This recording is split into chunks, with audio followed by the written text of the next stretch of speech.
The Silent Hill 2 remake dropped a couple weeks ago, and I was waiting on this game since it was announced, and I bought the deluxe edition to play it early. And my thoughts about this game are that this game is a masterpiece. I loved the original Silent Hill game, and I was confident in Bluebird team, but at the same time I knew that the original game was too good to be remade in a way that was fair, but also respecting it. But those sons of bitches did it. Not only did they remake the game with so much love and care, but they improved the game in so many aspects like the story and the gameplay that is impressive. So today we're going to be talking about how Bluebird team developed a great remake and a masterpiece. We all know the story of Silent Hill 2, and this is such a great story that any changes would have been weird or mess up the story up. But the changes Bluebird did enhanced and made the story richer. James feels a lot more human in this game. You see this in different ways, in different cutscenes, and also shout out to Luke Roberts, who did such an amazing performance as James Sunderland that, in my opinion, he did it better than Guy Chi in the original game. And we see this in certain dialogues that flesh out James more. My first example is when he meets Maria for the first time in the remake. You see that he wants to really find Mary and he doesn't really care about her. And check this scene out. I need to find Mary. Didn't you say she died? Oh. Yeah. You can see how he starts talking about Mary and everything, but when Maria reminds him that she's dead, you see him pause for a second and he delivers that subtle "oh" when he realizes that Mary is dead. Another great example is when you finish the Abstract Daddy boss fight and Angela starts to leash out on James and you see him just like completely heartbroken say, "I just want to get my Mary back." I just want to get my Mary back. That was such a beautiful line delivered because at the end of the day, that's all he wants. He doesn't want anything else. He just wants to find his wife. And the way that he said it, like he's just tired about everything and he just wants to find Mary, I thought it was great. But it's not only James the one that feels like this. Maria, Eddie, Mary, Laura, and Angela also feel way superior than in the original counterpart. These characters feel a lot more human and real than in the original game. And although in the original game, the way these characters felt helped achieve the dreamlike feel that this game had, seeing these characters more human and like living people was great. Mary truly felt like a sick person. Eddie felt like someone who has been struggling a lot with mental health. Also with Angela. Angela in this game is amazing, and anybody who hates on Angela's character, I'm sorry, but you're a loser. So the original Silent Hill game had 6 endings, and I was a little bit scared that Bluebird was going to remove some of these endings or change them drastically. But not only did we got all 6 original endings, Bluebird blessed us and gave us 2 extra endings. So let's talk about the endings because it's so fun and there are a lot of cool details that we need to discuss. So most of the endings are very similar to the original ones. I mean, we have a little bit of change in dialogue, a little bit of different camera, but they remain the same. But the ones that did change the most are the in-water ending and the UFO ending. So in the original Silent Hill game, the in-water ending was basically the live ending, but instead of James leaving Silent Hill, he just took Mary. We get a black screen where James saying that they're going to be together, and he crashes his car, and we get Mary reading the letter. But it remains very similar to the live ending. We still have James talking to Mary in her deathbed and everything. But in the remake, the in-water ending now shows us James inside his car talking to Mary, but Mary's not there. But he looks devastated and looks like someone that sadly hasn't been able to move on. And you have this great delivery of Luke Roberts. You also have new dialogue in which James is telling that he's not going to be able to forgive himself, that he cannot move on. We also get this awesome dialogue in which James says that Mary wouldn't want him to kill himself, but he says it doesn't matter because you're not here now. I know this isn't what you would want. But I guess it doesn't matter anymore. You...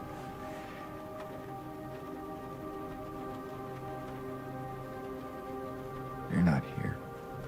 You get the black screen of him turning on the car and crashing into Toluca Lake.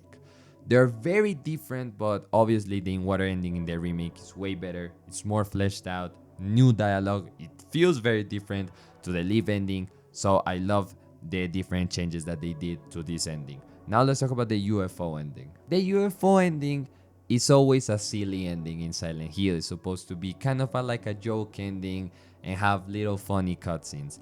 In the original game, it consisted of James finding Harry Mason, the original protagonist of the first Silent Hill game, both of them talking and then James being kidnapped by aliens, which was very funny, and it was great to see Harry Mason and James Sunderland together on screen. In the remake is way different. The UFO ending now consists of the remake James talking with the original PlayStation 2 James. So the aliens arrive and we see original PlayStation 2 James talking with remake James, telling him that he's a clone and he gets kidnapped just like in the original game. But the cherry on top is that the dialogue is in Comic Sans font, which is the famous font that was used in the HD collection that many people hated that they used Comic Sans. So it's so funny seeing Bloober make fun of this by using Comic Sans. And before the game released, I did wanted to see remake James talking with Harry Mason, but then I realized like we haven't seen a remake version of Harry Mason, and it would have been very weird to see the original PlayStation 1 Harry Mason talking to remake James. It wouldn't make sense. So I love this change of the original PlayStation 2 James talking to remake 1, telling him that he's a clone, that everything is fake. I just thought it was such a cool and fun change to the UFO ending. But that's not only the thing that we got, as I said before. Bloober gave us two extra new endings, the Stillness ending and the Bliss ending. The Stillness ending is very common to the In Water ending, it's almost the same. We get James also in the car talking about Mary, but this one feels different because now we see Mary in the backseat of the car touching James, talking to him. James breaks down crying, and at the end, James ends up driving into Toluca Lake. I feel like this is the original vision Bloober had with the In Water ending, but they decided to keep both of them to like give the people the original In Water ending and this new version. That's how I see it. Let me know down below in the comments, how do you feel about this ending? The Bliss ending is a different whole thing. The Bliss ending is James entering the videotape at Lakeview Hotel where Mary is. So James starts watching the videotape, but then you see that he's into the videotape. He's in the video. And you see that Mary has that VHS kind of filter on her voice, while James' voice is in full high quality, which is kind of showing that he doesn't belong in that tape.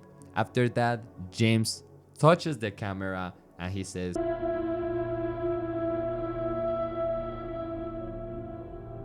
James, honey, did something happen? Oh, no, it's fine. Everything's fine. but then when you see the camera, you see that James is gone. James is no longer on the couch. James is no longer watching that tape. So you kinda insinuate that James has entered that VHS tape.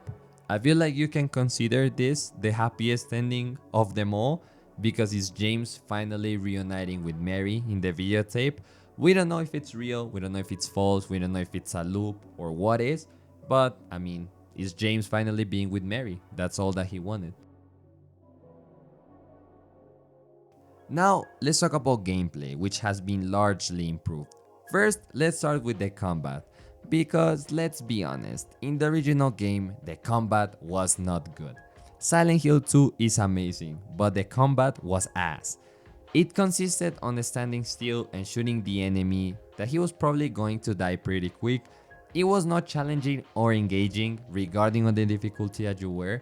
But this worked because James is not a hero or experienced fighter, he's a regular guy, so the combat being ass kinda felt on place. But in the remake, the combat was improved 100%.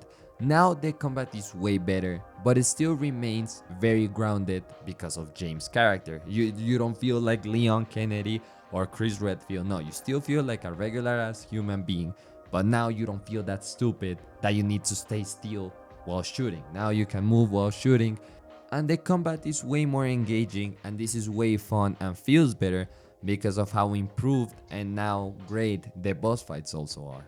This is the part that had me very excited while playing the game, was how fun and complex the boss fights now are. In the first game, the boss fights were super basic and super dumb. Like I said before, it was standing in a corner, shooting the enemy, and he was probably going to go down in 2 shots. But now, the boss fights actually felt very different and sometimes even hard. Now, the first encounter with Pyramid Head is menacing. He's menacing, he's scary, he deals a lot of damage. He actually tries to be aggressive against you, not like in the original game, whereas he just felt like a dumbass, to be honest. Like, he felt very dumb. Like, you can see the contrast between these two guys. The same thing goes with the Abstract Daddy boss fight. In the original game, you find Angela, Abstract Daddy appears, you shoot him 2 times, he's dead on the floor, and that's it. That's the whole boss fight with Abstract Daddy. Now in the remake, he actually is going to chase you around, he's going to disappear, and the only way to make him appear again is by breaking some TVs. The place is going to change, the place is going to be crumbled down to pieces. You're going to see Angela running away, trying to hide. And a very cool detail is that when Abstract Dad is chasing you, the only way you can hide from him and he will not see you are the places in which Angela used to hide when she was a kid. That's such a sad reference, but shows the amount of detail that Bluebird put into these boss fights. And last but not least, the famous Eddie boss fight. This boss fight is a meme in Silent Hill. Like, check this out.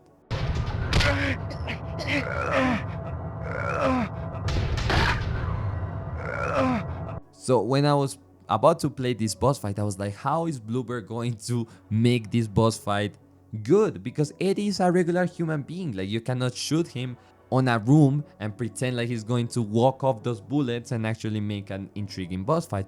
But Bluebird actually did such an incredible thing, is that now you have 3 phases in which Eddie is being intelligent and strategic on trying to defeat you. So he will actually be hiding from you, he will be running from you, and sometimes he will place different traps for you to fail, and he can get the upper hand on you. So he will either turn the place very foggy, he will start running some machines, so now you're going to be confused if the thing that's moving is Eddie or an object. And for me, this was the most improved boss fight. Like, in the original game, this boss fight is an absolute joke, but in the original, actual Eddie killed me more times than Pyramid Head or Abstract Daddy. I had a tougher time trying to defeat Eddie because that revolver dealt an insane amount of damage. And so I loved how Bluebird actually enhanced and made these boss fights way better. But now the combat with the new added dodge mechanic and the new boss fights feels so great and so refreshing. I gotta give Bluebird team their props on that. That was regarding the combat, but in my previous video, I talked about how the puzzles in Silent Hill are such an important part of the game. They're so iconic that I wanted to get them done right. And Bluebird team also did that. They added and deleted some puzzles, but the ones that they added are so fun, so refreshing. They also changed some of the older puzzles that they were. They made them more easier to resolve and to make a little bit more sense. So I was so happy of how they improved the older puzzles, how they added new ones that were so fun, and the ones that they removed, I didn't miss them because I felt like they weren't important in the game. So to wrap up this video, Bluebird team did an incredible job on this remake. They made the combat, the puzzle, the story, the characters, the graphic fidelity, they made everything great, and they managed to make a faithful remake that makes justice to the original game. And also props to Blooper, as I said before, for understanding the assignment and delivering such an amazing game, but most importantly, developing and making and delivering a great Silent Hill 2 remake. Thank you so much for watching this video. I hope you enjoyed it. Let me know down below in the comments. Did you play this remake? Have you played this remake? Are you planning on playing it? And what were your thoughts on it? Did you like it? Did you not like it? Let me know down below in the comments. You know I read every single comment that you guys left, no matter if it's positive or negative. I love having a conversation and talking about video games with you guys.